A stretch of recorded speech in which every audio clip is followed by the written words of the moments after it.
Hasta el día de hoy nadie ha hecho nada. Son parte de las declaraciones y de la denuncia que hace Sandra Atencio, presidenta del sindicato ISAPRES, con la que vamos a estar conversando en algunos minutos más. Pero ya este es un tema que llama la atención, sobre todo teniendo en cuenta las altas ganancias que han tenido la ISAPRES durante los últimos meses.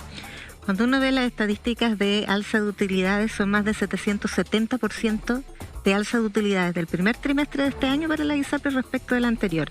O sea, es de las industrias que han mostrado esa vileza de enriquecerse. ¿Por qué lo hacen? Porque hay un montón de prestaciones que no se están dando. Por ejemplo, el Papa Nicolau, la ecotomografía mamaria y una serie de exámenes preventivos que además van a tener consecuencias demoledoras al no habérselos hecho y que se hacen anualmente. Entonces ya no se hicieron, pasó la vieja. Y muchas cirugías que estaban programadas que fueron suspendidas porque no eran de emergencia. Exactamente. Entonces, todas esas prestaciones que tenían que ser aseguradas por un copago de la ISAPRES no se hicieron y esa plata topón para adentro. Me gustaría darle un detallito ahí, Yanita, de lo mismo que estás hablando tú respecto a las utilidades del 2020. Estamos hablando, para que la gente entienda, de 82.548 millones de pesos son las utilidades de la ISAPRES.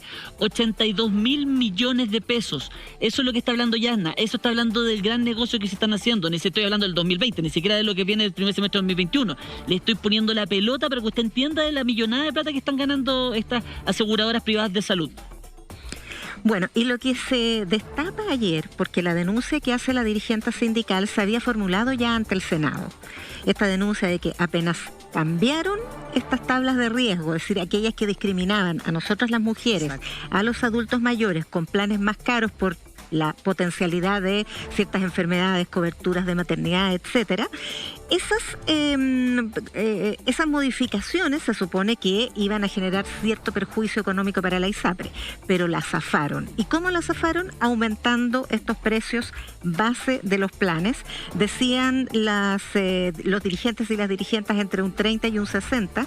Finalmente tuvimos una entrevista en directo en el programa con el superintendente y él admitió un alza de precios base del 30%. Y en ningún minuto dijo que eso iba a ser objeto de algún tipo de sanción, fiscalización, exhortación a la industria, nada. Sencillamente lo admite, lo investigó, por lo menos cumplió en esa su tarea, pero miró para arriba. Ya estamos con Sandra Atencio, presidenta del sindicato de ISAPRES. Sandra, ¿cómo estás? Buenas tardes. Buenas tardes. Agradezco la invitación nuevamente a los trabajadores. Es bastante complejo esta situación, ya que, como ustedes comentan, el superintendente reconoció un 30%, que es más o menos entre un 30 y un 60.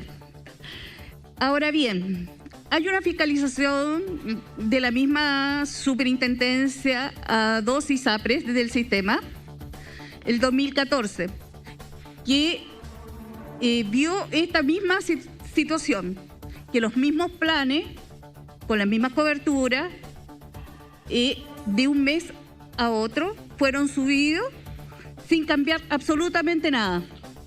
En esa oportunidad, la superintendencia instruyó a estas dos ISAPRES a recalcular los planes con el precio anterior y el delta depositarlo en las cuentas de excedente de los afiliados. Esperamos que en esta oportunidad esta misma superintendencia vuelva a oficiar a las ISAPRES que recalculen estos valores y que también se pueda depositar estos deltas en las cuentas de sus excedentes. Ya, pero Sandra, para entender la denuncia que ustedes hacen, que es gravísima, clarita, para que ninguno nos quepa duda. Si yo hoy día, por ejemplo, empiezo a trabajar y me quiero afiliar a una ISAPRES por un plan que antes me hubiera costado 200 pesos, hoy día tendría que estar pagando 260 pesos. Claro, lo que pasa es que el mismo plan subió de un día para otro. En marzo costaba X y en abril, que comenzó esta aplicación de la tabla de factor etaria, se disminuyó, o sea, se aumentó el costo. del valor base del plan. Y sin ninguna explicación lógica de por qué se debe ese aumento. Sin ninguna explicación lógica, estamos hablando del mismo plan, misma cobertura, mismos prestadores, Claro. mismos topes, solamente costo. Y todo esto en época de pandemia, en plena época de que pandemia. eso lo hace aún más grave, pues, Claudia. Sí, no, es tremendamente